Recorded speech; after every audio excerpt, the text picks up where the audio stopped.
Thank you, Kieran. So, as Kieran mentioned, I'm going to cover the revenue proposals for both the city and state in the legislative one house budgets.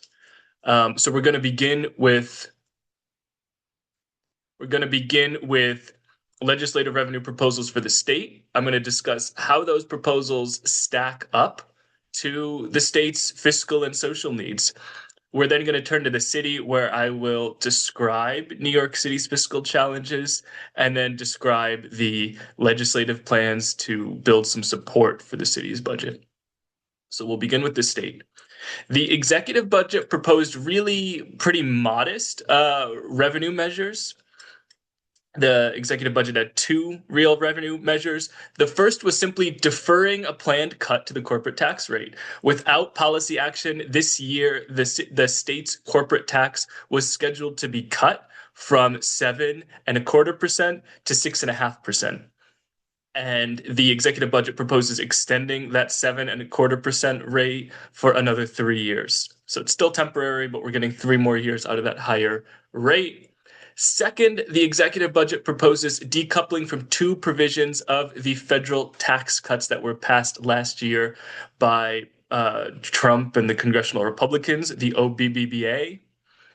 Because New York State's corporate tax really usually conforms to federal corporate tax, those provisions, the tax benefits contained by those OBBA provisions would have trickled down into the state's corporate tax. And so by decoupling from those provisions, we're actually raising state corporate revenue relative to what we did if we didn't take any policy action. And when you take those together, those two measures are going to bring in about $1.4 billion this fiscal year, this upcoming fiscal year, and about $1.6 billion each year on average thereafter. The Senate and Assembly revenue plans that I'm going to discuss are going to be on top of those executive plans. So those executive plans are the baseline. And on top of that, the Senate proposes a pretty ambitious set of revenue proposals that would bring in $5.6 billion in annual revenue. The Assembly proposes a narrower set of proposals, and the money that's brought in by those narrower Assembly proposals we're going to see is actually would be entirely offset by tax cuts and rebates under the Assembly plan. So here's a table showing all of the proposals taken together. We're going to take on these pieces one by one. But what's important to note is that the Senate and Assembly agree in principle on raising top corporate tax rates and top personal income tax rates, although their actual proposals differ from one another. That's in contrast to recent years when we've actually seen consensus proposals on the personal income tax, especially. But those are the sort of the backbones of both plans.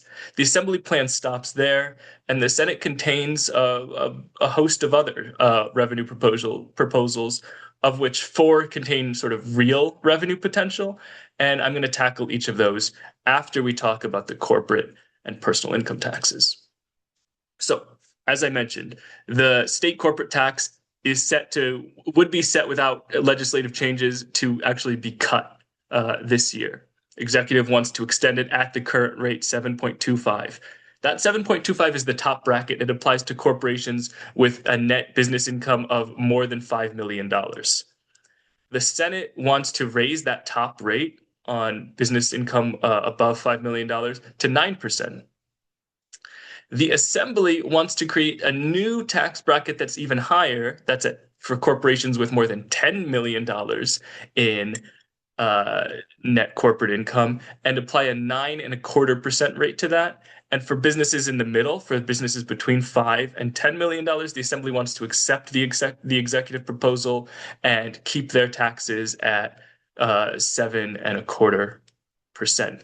Each of the Senate and Assembly plans we estimate would bring in about $2 billion a year. The personal income tax. New York State currently has three personal income tax brackets for people who earn $1 million and up each year. So when we're talking about millionaires here, we mean people who are really earning $1 million in real reported income. That could be wage income, it could be capital gains that they're realizing, and so on. The executive wants to keep those rates at their current levels, which we can see here on the left side of this chart. Both the Senate and Assembly only want to raise corporate or personal income tax rates for the top two brackets. So that's for people who earn more than $5 million each year. So both houses of the legislature agree that we should go easy on people who are sort of mere low single digit millionaires of annual earned income. The Senate's proposal is simpler. They want to dial up those top two rates by half of 1 percentage point. That would bring in about $1.1 billion. The Assembly wants to add two new tax brackets for people who earn more than $10 million and people who earn more than $100 million. And it wants to have progressively higher rates for each of those top brackets. Really important to note that the Assembly then wants to cut taxes on all of the brackets from that up to earning $323,000 for joint filers. So pretty broad-based upper middle class and down tax cuts in the Assembly completely offset the effect of their proposed millionaire tax increases. So all of the money they want to raise off of people who make more than $5 million, they want to cut personal income taxes by the same amount. So we've discussed corporate taxes and personal income taxes, and the Assembly plan ends there. As I mentioned, they want to have pretty broad and deep personal income tax cuts, which would offset their millionaire taxes. And the Assembly also proposes a one-time tax rebate of $2.6 billion in fiscal year 2027. It's nominally the tax rebate is to offset the costs of utilities in New York State. The means testing that they're going to use and the benefit levels really closely mirror the inflation rebate that was passed last year. And so people who live in New York, I think about 90% of households got pretty small inflation rebate checks last year. And the Assembly's plan really closely mirrors that. FPI was critical of that tax plan at the time because it's quite expensive to give even sort of low amounts of money, we're talking $300 to $500, to almost everybody in New York State. It's expensive, but it doesn't represent a real affordability agenda. We think that a real affordability agenda really targets affordability pain points like childcare, healthcare, and housing, and doesn't distribute sort of a little bit of money one time to almost everybody, really doesn't cut it, but that's the Assembly plan. It costs a lot of money, and so it completely nets out all of the money that they want to raise on the corporate tax and results in a net reduction below of $700 million. That's $700 million below what's contained in the executive budget for fiscal year 2027. That's the Assembly plan. The Senate does not want to spend their new revenue on tax cuts, and they go further on revenue raisers. They have four pretty meaningful revenue raisers beyond the Assembly plan, and I'm going to discuss each of them in turn. First, the Senate proposes reducing the credit for the pass-through entity tax.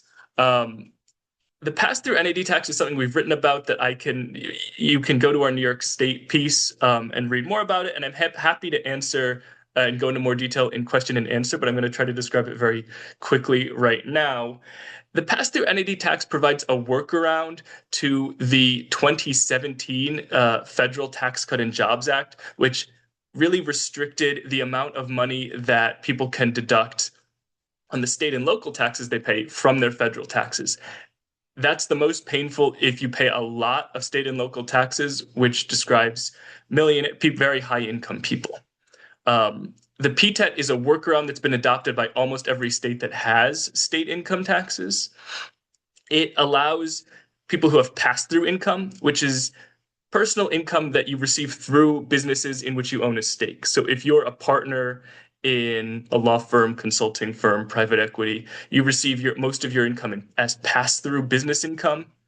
The PTET allows you to elect to meet your state tax liability by paying a business tax called the PTET, which can be deducted from your federal taxes, and in turn you receive a credit on your personal income tax of the same amount. So it lets you take this federal tax benefit where you can still deduct some of the local taxes you pay, and it's revenue neutral for the state because it's sort of into one pocket and out of the other. Many states that have PTET, including Connecticut and Massachusetts, reduced their PTET credit below 100%. So right now, people elect to pay a PTET and they get the same amount back as their personal income tax credit. You can actually reduce the amount you give back to these to PTET claimants, and it would still provide them with a positive federal tax benefit. So they would still be worth them electing to use a PTET. They would still get a benefit on their federal taxes, but the state gets to recoup a fraction of, of that benefit. The Senate proposes reducing the PTET credit from 100% to 90%, which would net $1.8 billion. It's important to note that FPI estimates that 90% of the value of PTET credits in New York State accrue to people who earn more than $1 million a year. So this really is an effective way to apply a tax to extremely high income earners. Next, the Senate wants to apply the state sales tax to gold bullion that's sold for investment purposes, which is currently exempt from the sales tax. It's typical that investment products are not taxed with the sales tax. When you sell, if you make gains, you pay capital gains on it, but you don't pay tax on the actual sale. The Senate wants to tax the point of sale with the state sales tax, and that would bring in about $600 million per year. Third, the state similarly has pretty broad exemptions for the sales of fossil fuels. Both its sales tax and its petroleum business tax are sort of rife with these exemptions. And the Senate wants to repeal a whole host of those exemptions. So applying the sales and petroleum business tax to the sale of fossil fuels. It would retain a very costly tax break for fossil fuels that are sold for residential home heating. So they don't want to make, residential fossil fuels more expensive. Most of the exemptions that they're repealing are really for industrial uses. So right now, manufacturers benefit from tax breaks when they buy fossil fuels, and we want to tax them.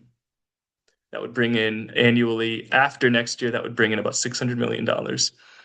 Finally, there's a federal tax break on capital gains from the stocks you own in small businesses. So if you own equities in a small business, when you sell that, you benefit from federal tax breaks.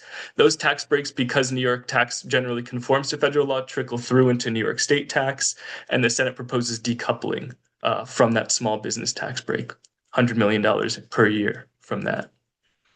How does this stack up to the state's social and fiscal needs? First, we're going to talk in just a minute about New York City's fiscal imbalance, which totals $5.4 billion.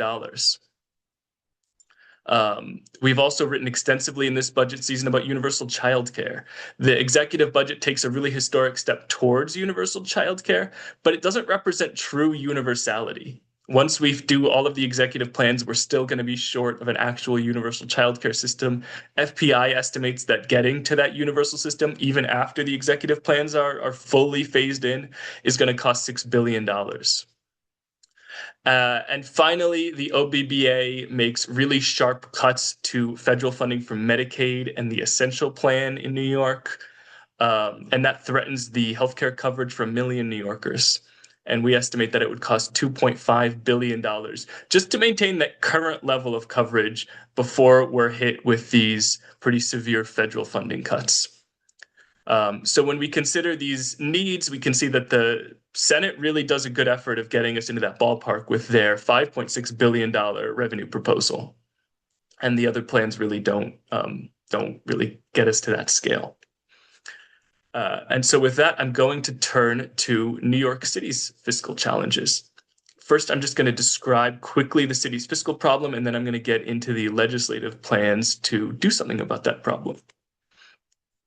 So we've heard the current mayor, Mayor Mamdani, talk extensively about budget mismanagement under the prior administration, the Adams administration. What does he mean when he's talking about mismanagement?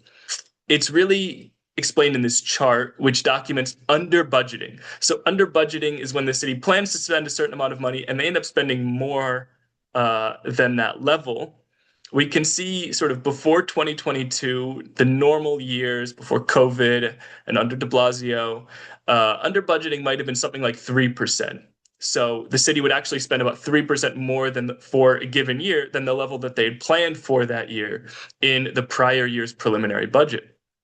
Under Eric Adams, under budgeting grew to 10%. So that's this really dramatic increase in under budgeting. And it's worth noting that when we're spending more money than we initially planned, that spending is really legally mandated. It's on social services and education spending that's required under city and state law. So they're just not anticipating fully funding their legally required spending obligations under the Adams administration. And so, this is really what drove the gaps that Mayor Mamdani announced when he took office. So we have this spending pressure. It's mostly concentrated in social services and education. Why isn't the city's revenue strong enough to meet those spending needs? The answer is really that the city's revenue system is constrained by state law that doesn't give the city control over its own revenue system. And when you don't have control over your own revenue system, there's a tendency for the revenue that you collect to erode relative to your tax base. And here I'm measuring the tax base by the entire city and state economies, respectively. So we have this ossified tax system. The revenue that it's actually raising from its tax base is eroding. And that's notably not the case with New York State. New York State controls its own tax system. It makes changes to its tax system over time. And those adjustments have enabled state revenue to remain pretty much constant as a share of the state economy. So it's allowed the state's total budget to sort of be a constant presence relative to the underlying size of the tax base. Not the case in New York City, where we have this eroding tax structure. It's really worth noting that that's not for lack of economic growth in the city. The city is New York State's economic engine, and it's grown at a consistently faster rate than the rest of the state. So the New York City is generating all of this economic growth, not allowed to adjust its tax system to keep pace for revenue to keep pace with it. And that's what's created this really sharp fiscal imbalance that the mayor is confronting. So the executive budget proposes $1.5 billion across 2 years to support the city. $500 million of that is one time and $500 million is recurring. We're counting the recurring twice because we're talking about a 2-year period. And so after the city accounts for this, they still say that the gap that they're facing is $5.4 billion. And unless they're able to close that $5.4 billion, they're going to have to raise property taxes and tap the city's rainy day reserves. So the Senate and Assembly plans I'm going to describe are on top of that executive level effort, and they're to address that remaining $5.4 billion gap. Both the Senate and the Assembly have pretty much matching tax plans, and they both want to authorize the city to raise an additional $3 billion per year in its own revenue. On top of that, the Senate wants to allocate $2 billion in direct state funding beyond the executive level to the city. And so the Senate plan is really the only one that sets the city on solid fiscal ground. The Assembly also allocates increased direct state funding to the city, but only about $1.45 billion. So not quite enough to close the full gap that the city is facing. Let's first talk about the revenue plans in the one-house budgets. The backbone of the plan are 3 tax proposals that are identical across the Senate and Assembly plans. And those proposals deal with business taxes, PTET, which we just heard about, and property transfer taxes. And then there's 2 other pieces that are worth noting here. The first is that one of the central revenue planks that the mayor ran on and has asked for is an increase to the top rates, the addition of a millionaire tax bracket for the city's personal income tax. And that was not included by, obviously, the executive or either house of the state legislature. So it seems that for now, the New York City PIT is not on the table. And then the only other difference between the Senate and Assembly plans are that because the Senate wants to apply the sales tax to gold at the state level, that actually trickles down into the city's sales tax. So without any extra effort, that will sort of be reflected in the sales tax that the city applies and bring in about $300 million a year. So that's the other difference between the Senate and the Assembly plan. So we're going to go through each of those three big pieces in turn. First, business taxes. The city has two business taxes. We have a corporate tax, just like the state has a corporate tax. It applies to incorporated businesses, which are actually a pretty small minority of all of the types of businesses in the US. Most businesses in the US are not incorporated, they're partnerships, LLCs, and that includes some fairly lucrative businesses, like law and consulting firms and so on. The one houses want to raise the city's corporate tax by about 1.8 percentage points. And they want to increase the tax on unincorporated businesses that the city has by a lower amount, by only 0.4 percentage points. Taken together, those higher business tax rates would bring in $1.75 billion for the city every year. Next, the city has its own PTET. Because the city has a personal income tax, we were also able to adopt a PTET at the city level. And both houses proposed reducing that PTET credit from 100% to 75%. So this works the same way as how I described the PTET at the state level. It's again worth noting that PTET benefits really overwhelmingly accrue to people who earn more than $1 million in income every year. And this change would bring in an estimated $700 million per year. Third, the city currently has a real property transfer tax. It's a tax that applies just once on the sale of any real estate in New York. So it's distinct from the property tax, which is an annual tax. This is just taxed at the time of sale of real estate in the city. It applies to all real estate, but the rates we're talking about here only apply to residential units. So not big multifamily buildings, just sort of small homes and individual owned apartments in co-op and condo buildings. Right now, the city's real property tax for those units that are priced that sell for more than $500,000 is 1.425%. And both houses want to adopt 5 new tax brackets starting at $5 million and going all the way up to a $25 million tax bracket that have progressively higher rates that are shown on this table. So this is really taxing, again, the point of sale of residential units that are worth more than $5 million. Okay, so that's the revenue plank. Again, both House proposals bring in about $3 billion per year. That's about $2 billion short of the city's fiscal gap. So the plan to close that gap really comes from increasing direct funding to the city. There are 3 categories that these proposals really fall into, which are school aid and incentives to municipalities, and social services. It makes a lot of sense that these are the 3 areas that lawmakers would look to channel money to the city, because these are the 3 areas where we've seen cuts and cost shifting coming from the state government in recent years. So we're going to start with school aid. Last year, the state enacted pretty substantial revisions to foundation aid, which is the main formula by which the state allocates school aid.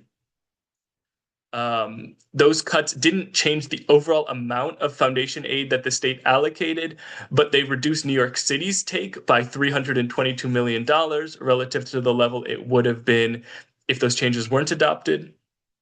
And the Senate and Assembly both propose further changes that would allocate more money to the city. Most notably, the changes would allocate additional funding to districts that have high populations of students who are homeless. So it would add a funding boost to the per pupil grant to districts for each homeless student they have. And that's really where you see those recurring funding increases to school aid. The Assembly also wants to give New York City a one-time $600 million in fiscal year 2027 to help the city comply with the class size mandate. The class size mandate is a state law that only applies to the city. that sets caps on the class sizes that the city can offer in its public schools. It's expensive, and the state, when it enacted those caps, provided no funding for it. So it's an unfunded mandate.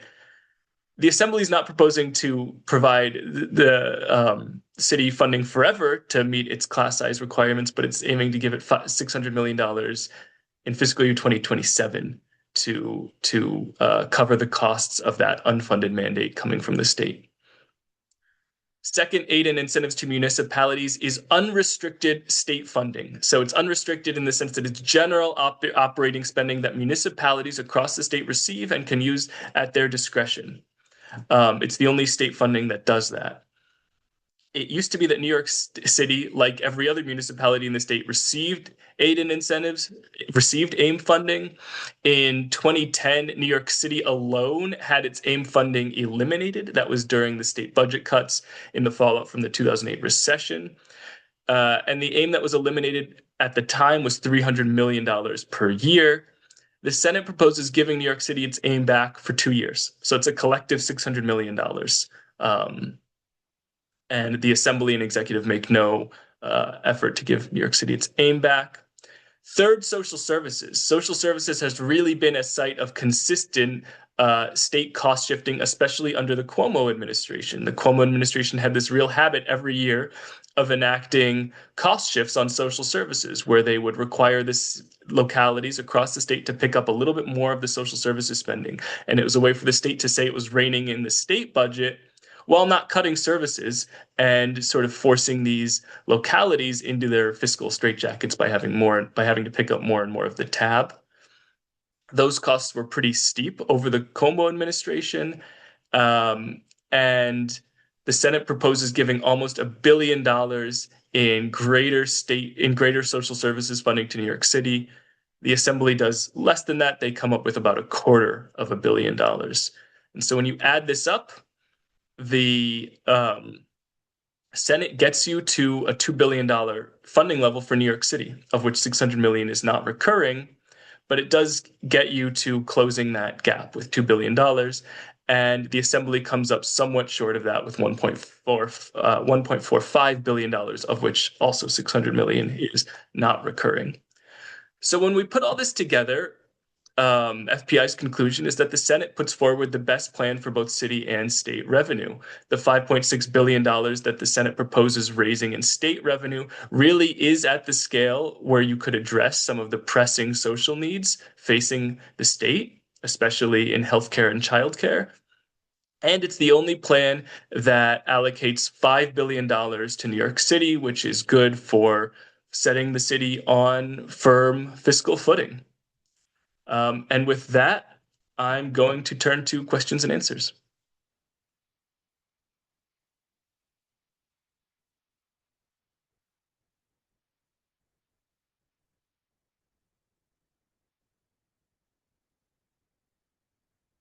All right, let's see here.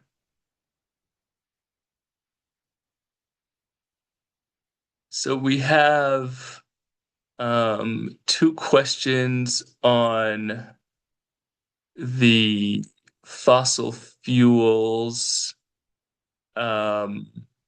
sales tax exemptions. They seem at odds with our climate goals. Absolutely. Yeah, the fossil fuels in New York State benefit from broad sales and use tax exemptions. Some of it is for residential heating.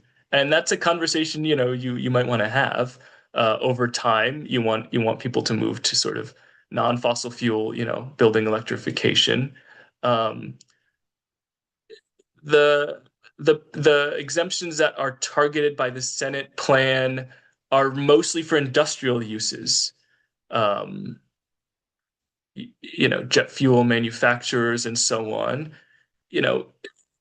Where did they come from? They came from economic development priorities. The state legislature has a long-standing habit of handing out economic development incentives, and this should be seen as one of those, right? It's a break for undertaking certain types of economic activity, manufacturing, and other industrial uses. that lawmakers have wanted to encourage. So we gave them a tax break. It's a tax break for fossil fuels. I would completely agree that it's both expensive and it's antithetical to our climate goals. And then, yeah, the first comment in that vein is wouldn't it accelerate the transition away if we sent some price signals? Certainly. I mean, right now we see with the CLCPA, the efforts to loosen those, that the sort of applying prices to carbon is something that the governor wants to roll back because it would be politically unpalatable. But yeah, you could see repealing these as a sort of repealing some of these exemptions as a starting point for, not even having a tax on fossil fuel, on carbon, but just having it, get the same treatment as everything else. That's a pretty reasonable place to start. Is $2 billion entire state, including New York City? No, my New York City question is really just looking at New York City. There is, especially in foundation aid, there's other funding for the rest of the state that's not included in my New York City question. To answer that question, I have a question about the regressivity of sales tax on gold bullion. It's hard to get data on who's buying gold bullion. Gold should really be seen as it's an investment product, but unlike a stock or a bond, it's not tied to any underlying asset that's productive. It's a savings mechanism is how it should be seen. It's a store of value. Um, so you have to assume that it's sharply concentrated in people who have a lot of money to save. It must be, you can assume that it would be concentrated in extremely high net worth people, even middle income people who might own some gold as a savings vehicle. It's probably not very much relative to, the really high net worth people, but I don't have that data in front of me. Here's a good question that we actually do address in our piece on taxing. In both our state and city pieces, we discuss is applying the sales tax to gold going to change people's behavior? The answer's got to be yes.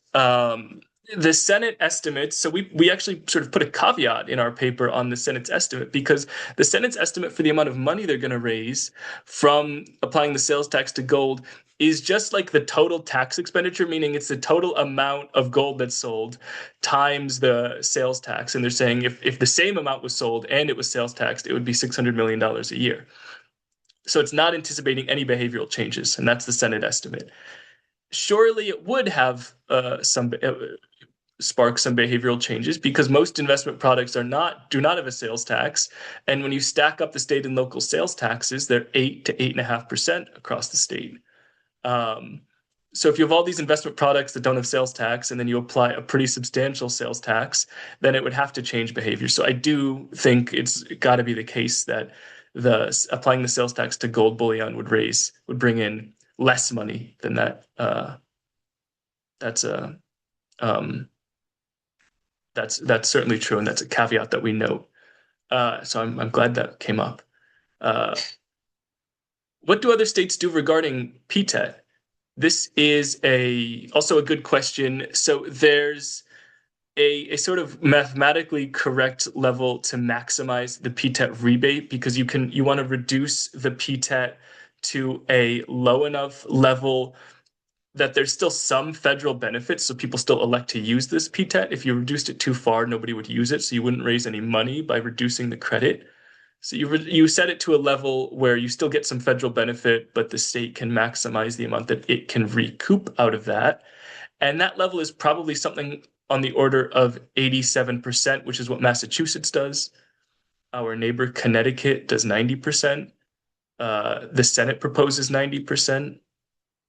It might then occur to you that the one houses propose lowering the city PTET by even more, all the way down to 75%. So it's like, how does that make sense? The answer is that it's because the city's personal income tax is much lower. It's less important. So you assign sort of less weight when you're doing the calculation. If you're a millionaire, you pay about 10% tax on your income to the state, but the city's tax rate is basically flat and it's only 3.9%. So the city's tax is less important to those people, and so you can reduce that credit further, and it's still worth them to do it because they can file their PTET at the state and recapture some federal benefit. Let me get organized in all of the questions that I'm going through for one moment here. These are good questions.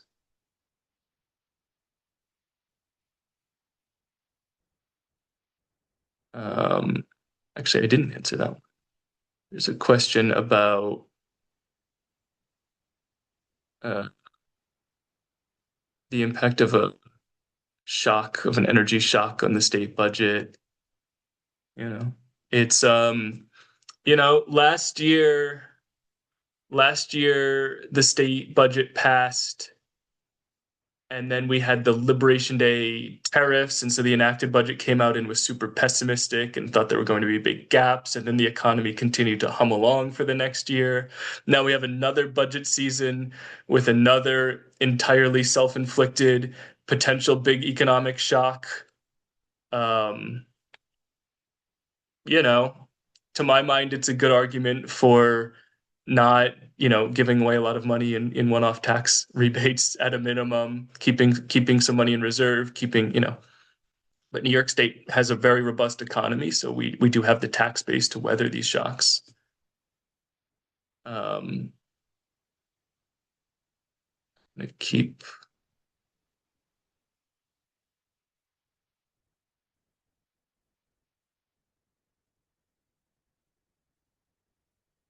How are the Yeah. Oh, well, so there's another, I was actually answering an earlier question. There's another one. Are they factoring in, are the budget proposals factoring in the risk of a stock market? At this point, no. At this point, the one house budgets are based on the revenue consensus, which was made, actually it's funny to think about. The revenue consensus is a process where that's part of how the state budget works, where the executive and the both houses of the legislature come together and they agree on how much money they think they'll have to spend over the next fiscal year, and they revised up the executive estimate by $800 million, which means that the one houses have $800 million to spend on their priorities in just upward, not in new taxes, just in upward revisions to projections. The revenue consensus happens, I think, by law by the end of February. So it's normally February 28th. And I believe it's the night of February 28th that we started bombing Iran.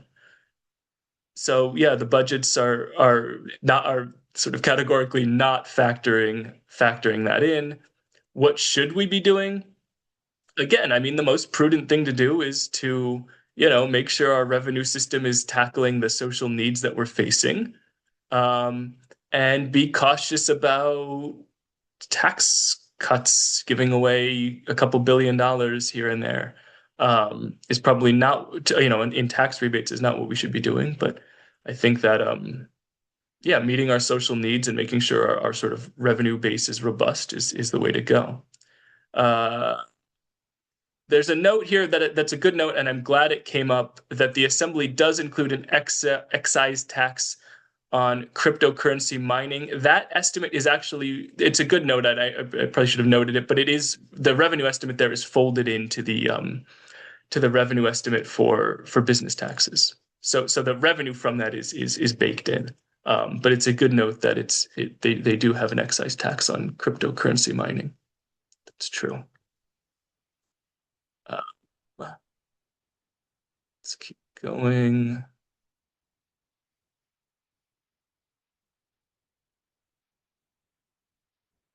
Yeah, there's a great question, on, are we going to have to fight about childcare every year? The answer is yes. After the executive plans are phased in, probably by my math, only about 30% of all of the state money that's spent on childcare is statutory, meaning it's codified in state law that the state has to spend that money. And that statutory funding is UPK. This The budget modifies the UPK funding formulas that it says it's the state law that they have to provide the UPK funding. The rest of it is just in an annual appropriations bill. It's going to have to be appropriated every year. There's no laws on the books that say that it has to be appropriated at a certain level. And there's a big lack of clarity, especially in the state funding plans for 2K in New York City. Um, we know that they do project some ramped up spending in the financial plan, but the executive chose to make it pretty opaque how much that is. And there's no state law that says that commits them to any given level. So yeah, I think just getting the executive plan funded is going to be a big renegotiation every year on those appropriations levels and setting the right level.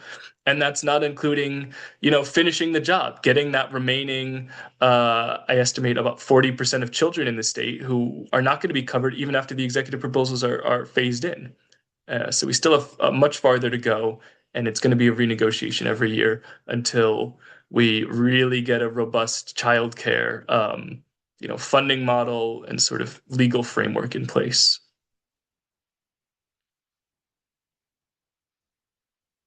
Was the underreported budgeting result of the influx of migrants to New York City under Adams? It was a big part of it.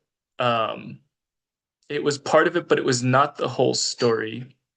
Well, no, I should restate that. It was part of actually the other side. So people might wonder, so the under budgeting was really social services and education spending. So the city's spending 10% more than what they thought they were going to spend. Um, and you could wonder, like, how did they pay for it? The answer is that revenue came in much higher than the city had anticipated. And there were these sort of offsetting under budgeting where actual spending came in less than what they had planning. And the big category there was the migrant situation where the Adams administration had these super high and sort of unrealistic, and even at the time, fiscal monitors said that this seems unrealistic, fiscal estimates for how much it would cost to deal with the provide services for asylum seekers. And the actual spending came in lower, so that was sort of a countervailing effect. But yeah, I mean, all told, the budgets in sort of these sort of countervailing trends and revenue means that the budgets under the Adams administration really became detached from reality in a way that was not precedented. It really was unusual for people who watch the city budget.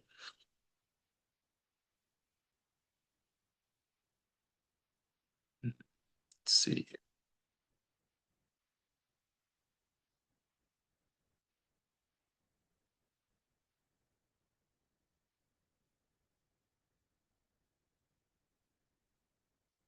What other significant revenue raisers for New York City exist? I mean, the mayor's plan consisted of the things that were proposed plus plus a millionaire tax rate on the city tax, personal income tax. And I think that that's the soundest way to go. I mean, at FPI, we sort of recommend sticking to well-established taxes that have good revenue potential, broad tax bases.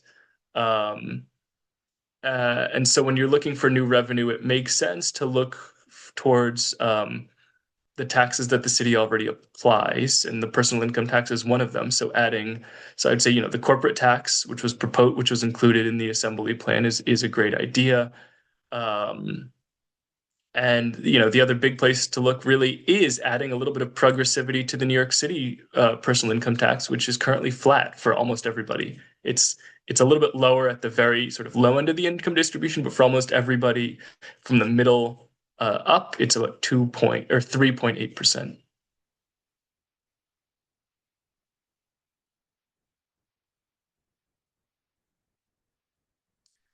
Um, Question about school aid here. Is FPI calculating? No. So yeah, in my table, I'm showing total school aid, which is foundation aid plus other expense-based aids. I didn't get into it in tremendous detail, but we discuss it in our New York City piece.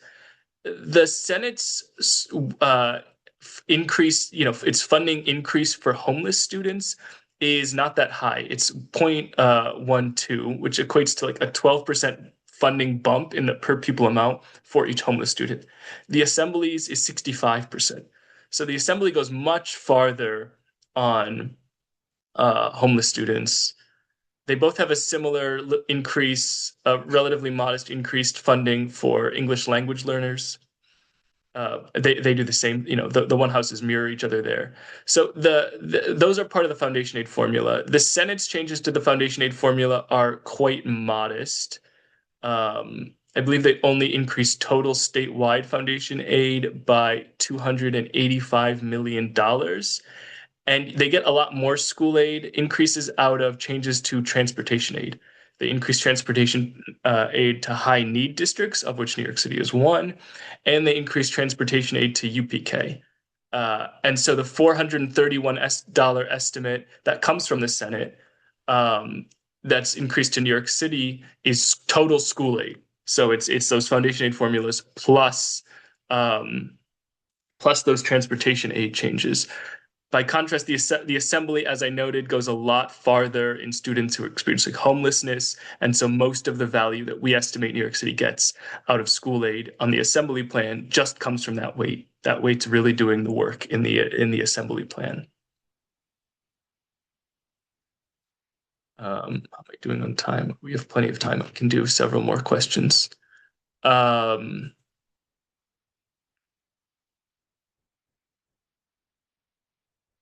Does New York City want the authority to raise more taxes?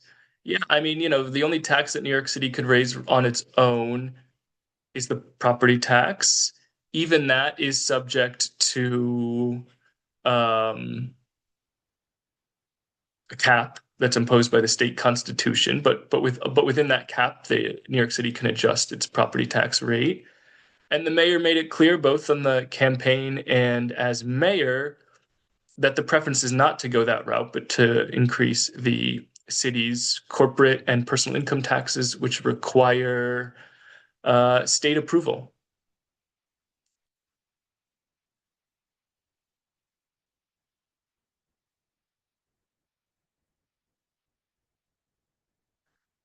Yeah. This is such a great question here about dedicated revenue for childcare.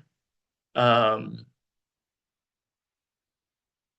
the executive plan. I mean, I could talk about this for a long time, and perhaps we should even have a separate briefing on childcare spending. The executive plan funds its expansions to childcare out of sort of normal budget growth. Every year, if you're not in a recession, the budget grows by a certain amount of money, and lawmakers get to allocate that to their priorities. And childcare is the big winner of this, and so it's a priority to spend more money on childcare. Um,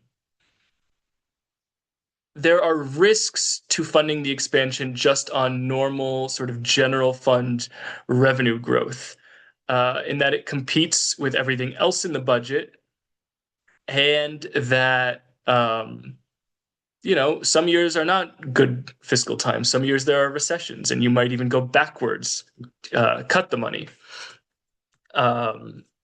This is why foundation aid, which is it's codified in law that the state has to fund schools by this formula. It took 2 decades for the state to fully fund the formula. Because the formula is just also, even though it's the law, it's funded out of sort of general fund resources. It's in competition. The state goes through recessions and so on. Governor Cuomo slow walked it the entire time he was in office. So I think there's a real risk if we don't have dedicated revenue on the one hand and statutory funding commitments on the other, that it takes 2 decades to get to universal childcare. I think that's a very, plausible scenario for how childcare goes, unless we do something different. FPI has a tax plan for universal childcare that would rely on dedicated taxes in the style of the MTA. Right? The MTA has its own dedicated funding sources, and that gives some reliability and political durability to the MTA. And our plan is to rely on dedicated taxes. So you guaranteed money, the taxes, and then the revenue system should be tied to the program costs, just like school aid is tied to the amount of money that it costs to operate a school. That's really how you should fund childcare. It's pretty dicey to do it by just sort of these annual appropriations every year. So dedicated taxes, statutory commitments, and you do want to get those in place as soon as you can because um, you want to get them, people talk about it's going to take a couple of years just to implement these, right? Like once we get to 2K, it's a lot of work to build this system and bring in providers and bring in families and match them correctly and build the infrastructure. And that's all true, but that doesn't mean you shouldn't be thinking about setting up the revenue and the funding structure for the entire system as soon as possible. So yeah, I mean, I would like to see dedicated revenue be part of the conversation. This year, it's not included in the one houses. The Senate provides $500 million to support childcare worker wages, and that's a great step. But again, it would just be an annual appropriation, so you'd have to fight about it next year again. Um, and so we didn't make a step in the one houses towards a dedicated funding structure, but it should certainly be part of the conversation this year, and it should be part of the conversation going forward. Um, is this being recorded? I believe that's a Kieran question, but I believe the answer is yes, that it will be recorded, and we're going to send this out afterwards.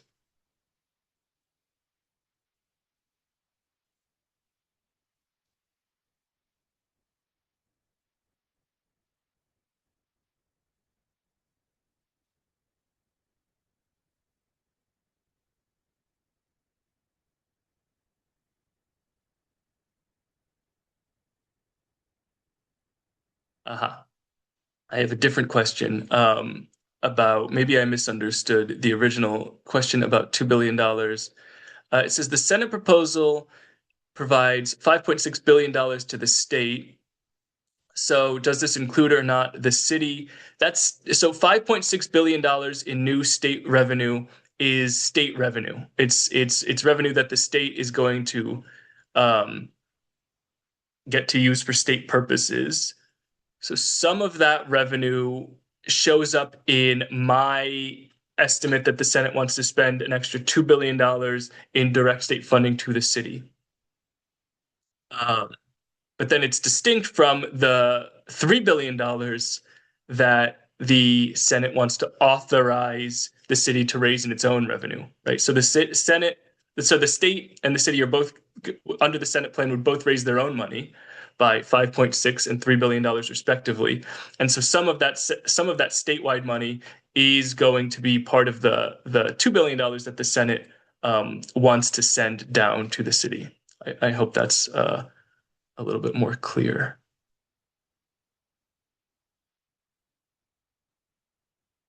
All right, let me check how we're doing on time. I have 5 more minutes, and it looks like I can get through the remaining questions here. I have a question. Could you differentiate the behavioral response to gold from how we talk about millionaire migration? When we talk about millionaire migration, we're talking about people really uprooting their whole lives in response to relatively small tax changes. We're talking about FPI has studied the effects of tax changes on whether millionaires stay in New York, move to New York, etc. We find consistently that millionaires move at lower rates than everyone else and that they don't leave the state in response to tax changes. It's important to note that the tax changes are really, they're pretty modest amounts relative to how much millionaires earn, and uprooting your entire life to move states is a pretty dramatic response. If you're one of the richest people in the world, you basically think of yourself as getting to live in your first choice of place, which for many people is New York. And so they stay in New York. Their whole networks and lives are here.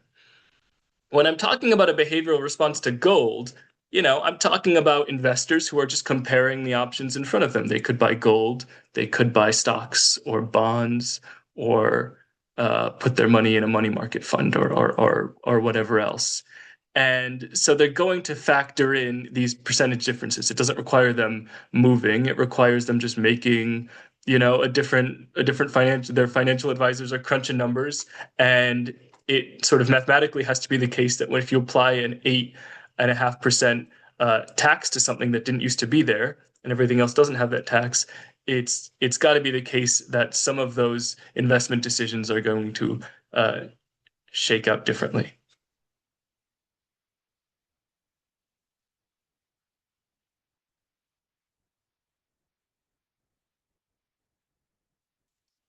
Oh, the tax gap is a good question. Yes, the tax gap. There's a federal tax gap where the federal government is pretty bad at collecting its own revenue, and it's only getting worse because they're gutting the IRS.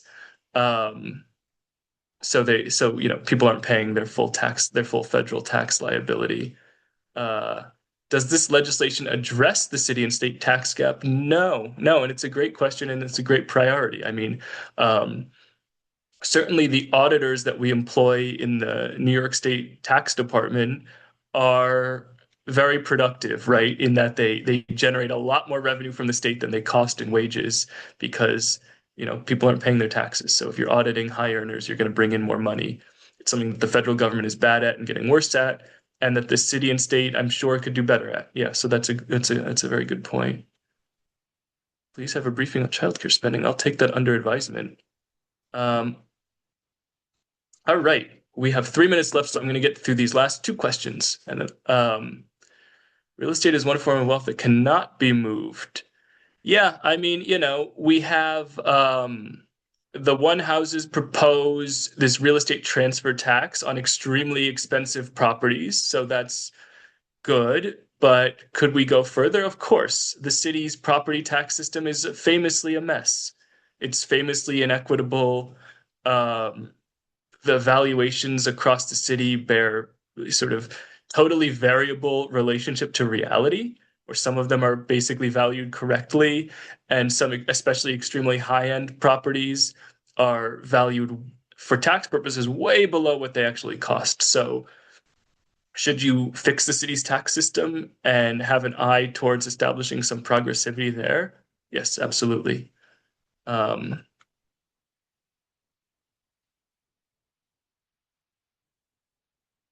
so, and then to finish this conversation, um, so this state wants to raise $5.6 billion. It's increasing $2 billion to the city. So does that mean that the remaining money is outside of the city? Yeah, I mean, the remaining money would be in foundation aid and school and other school aid, which goes to New York City and other in districts across the state. And then there are statewide priorities that don't flow into any municipal government but benefit the whole state. So one of the big priorities is the name of it's escaping me, but it's $1 billion package of like climate transition funding for a range of decarbonization initiatives. So that that's not municipal money, but it obviously benefits municipalities across the state, and that would be where the remaining Senate funding program is going. And so that looks like the amount of questions we got lined up perfectly with 1 o'clock. So I'm going to thank everybody for coming to this briefing. And I will see you all next time.